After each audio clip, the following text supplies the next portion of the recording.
Not afraid to tell it like it is. The Scott Thompson Show, weekdays from noon till 3 on AM900 CHML. Third blow-up of its kind this summer, all leaked by the guests and highly publicized. In July, another wedding guest revealed a Facebook message she'd received from a bride dissatisfied with $100 from the guest and her partner. So I guess it should have been $100 a piece. I don't know. We were very much short of paying off the reception, read the complaint. And before that, in June, two guests from Hamilton, of course, got blasted for the unusual wedding gift in the wicker basket, which we just talked about. So once again, it seems that people haven't learned their lesson. So let's bring in Alison McGill, editor-in-chief, weddingbells.ca. And she's with us now. Hi, Alison. How are you today? Hi, I'm great. Thank you. Thanks for taking the time to join us. First of all, tell us what weddingbells.ca is. I'm actually the editor-in-chief of Wedding Bells magazine. So we are a media brand, and we have our website, weddingbells.ca, as well as our print publication. And we're the wedding expert in Canada. We've been doing this for almost 30 years. So we have lots of tales to tell, and we've seen lots of good and bad behavior. How bad is this problem? As I mentioned, you may have heard, I used to have my own DJ business. I did a lot of weddings, and you can probably count on one hand the amount of bad ones I had. So is it a big as problem as we think it is, or has it gotten bigger because of social media? Well, I think it's gotten bigger because of social media, absolutely. And, but basically what we're dealing with here, there's a couple of things. One, I think that people have really lost any sense of manners and decorum, and social media has allowed people to do that. They've given everybody sort of this facelessness that, normally with these types of situations, you would never we're still not confronting people face-to-face with these things. They're coming over Facebook, over text, over Twitter. And I think the other thing is that couples are losing sight of, when someone brings you a gift for your wedding, they're bringing you a gift as a congratulations, not a thank you for inviting me to your party. So should brides or grooms or whoever's involved, should you be depending on the gifts from your guests to pay for your wedding? Absolutely not. And, again, this is sort of some bad behavior, I think, that has crept in. Your guests are not bankrolling your wedding. And this is something that you need to consider when you're having a wedding. If you can't afford to have the party that you want to have, and in your mind you're relying that you're going to be getting X amount of dollars from your guests, then you can't afford that party because you need to be able to pay for it on your own up front. It's your thing to look after and budget for. So if the bride, we just seem to be putting all this on the bride, we should say the couple. So if the couple is, the couple figures, I don't know, pick a number out of a hat. The wedding's going to cost us $30,000, but we're expecting at least 15 from friends. That's the bad attitude. That's a wrong attitude to go in right from the start. Absolutely, because again, let's talk about gift giving, because people give a gift because they want to, and they give a gift that's within their means. And, I think today more than ever we see so many people with different life circumstances. I mean, we have people who are out of work, we have people who change jobs, who go back to school. I mean, we're not living in a great economy. We know that. And, brides and grooms need to remember this, too, when they're planning their wedding. Like, everybody is at a different level. They need to be realistic about what they can afford. And, the bottom line is you don't go into a wedding as a money-making venture. Has the wedding business gotten out of hand, or are they just following the need? Out of hand in what regard? Well, that they've become too extravagant, that they've become too over the top. Has it got to the point where couples feel now they're entitled to one of these weddings? Well, the thing of it is, I'm going to say today there's never been a better time to have a wedding because weddings are so diverse, and there are so many options available to people for diversity of price points. I mean, we're working on a story right now that we're going to be doing in a couple weeks with a television outlet. It's how to throw a wedding for $5,000. Can it be done? That's a great idea. And can it be done? What does that look like? You'd be actually surprised what you can get for $5,000. Are you having a party for 100 people? No.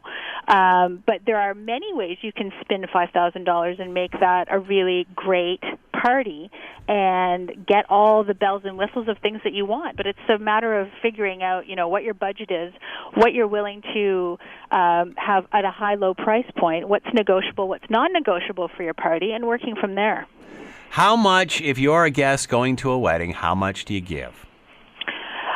Again, there is no magic number for that. Everybody has this magic number that, you cover your dinner and your place setting. And, again, it depends where you're getting married, what day of the week you're getting married. A guest is never going to know how much that costs, right?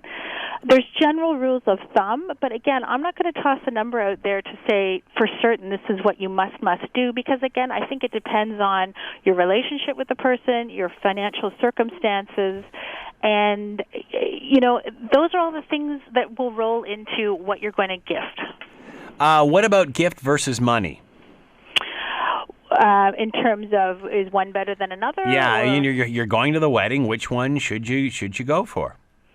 Again, that's a personal preference as well. I mean, you're never on a wedding invitation or a shower invitation of any sort. It's completely bad form to mention a registry or cash gift giving of any sort. So if you are registered, it's the kind of thing that generally your family, the maid of honor, the people in the know will share with guests, or people will typically ask a couple. And again, there are some cultures that favor a cash gift over, a typical registry gift. So again, that's another thing that comes into it. It's a cultural thing. We'll get to that part of it in just a sec. So what's the deal on having a registry? Should you be doing that? Should you be saying, hey, here's where I want my gifts bought from?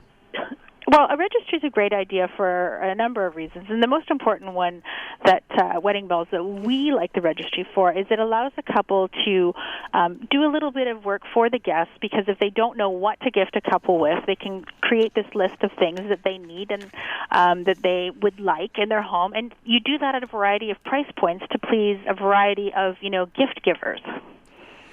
So, okay, let's talk about cultural events, because obviously certain cultures are different and customs are different depending upon ethnicity. I can remember having somebody on the show a while ago who has been in the wedding business for years, running a hall, and he said that he remembered doing weddings where they would hold the bride up on a chair, they'd literally pin envelopes to the bride's dress, and then the uncle or the father or somebody would get up on the microphone and they'd literally open every envelope and tell you how much Mr. and Mrs. whoever gave. Mm-hmm. And there would either be a cheer or a jeer. Ooh, that sounds intense. That is intense. But, yeah. I guess they've seen it all. How do you respond to that stuff? To be honest, I haven't heard, I know there are cultures that do favor that. Italian weddings are big for cash giving and things. Greek culture can be as well. And there's a number of cultures where they have these types of traditions. I've never heard of actually people being called out and numbers being announced, so I don't know if that's the case with all weddings. Well, that can certainly make for discomfort. I don't know what the magic answer for that is, because that's a little bit of a surprise if you don't know that's coming. Yeah, I guess it would be. I guess the lesson to be learned here is always carry some spare cash with you to the wedding, or another check, so you can, up the bounty, I guess. Where are weddings going nowadays? This is a typical problem we've heard. Like you said, times are tight. The economy's tight. There's some people that just want a great big honkin' wedding. There's others that want to take it and maybe invest in a house and do it in a smaller version. What are people doing nowadays? Well, I think you've hit the nail right on the head in talking about this, is that we're seeing weddings of all different shapes and sizes and scopes.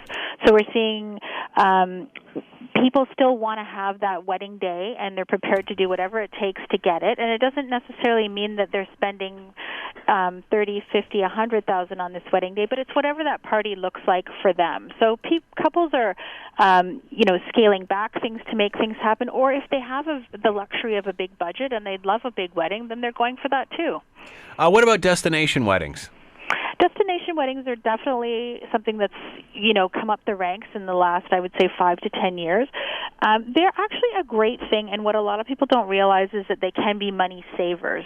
And the reason for that is a couple of things. You're taking your honeymoon and your wedding typically at the same time, so there isn't sort of a cost for both events. Destination weddings, you're not having a big guest list. A lot of resorts are catering to this market and offering unbelievable deals for the couple and for their guests. So it's actually a nice option. Any advice for future bridezillas? don't do it. Don't let it happen. It's a great moment in your life. It's a great event, and don't lose sight of, what's actually happening. You're having this is a happy time in your life, and try and keep a cap on the stress, because I think where all of this stuff, the behavior starts to turn is it just gets overwhelming. There's a lot of people involved typically, and weddings are emotional events. So, try and keep it cool. Is there a coming down period off of this? Like you've spent so much time on all of this and money, and then all of a sudden, bingo, it's over in the blink of an eye, and then you're sitting there in the gifts, and now the bitterness starts.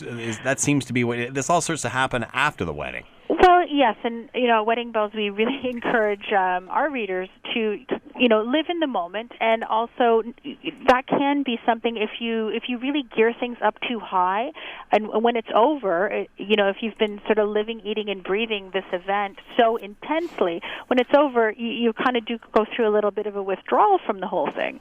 So everything in moderation, just like life, just like any kind of diet. Keep everything wedding in moderation, and have a great day, and remember to enjoy it.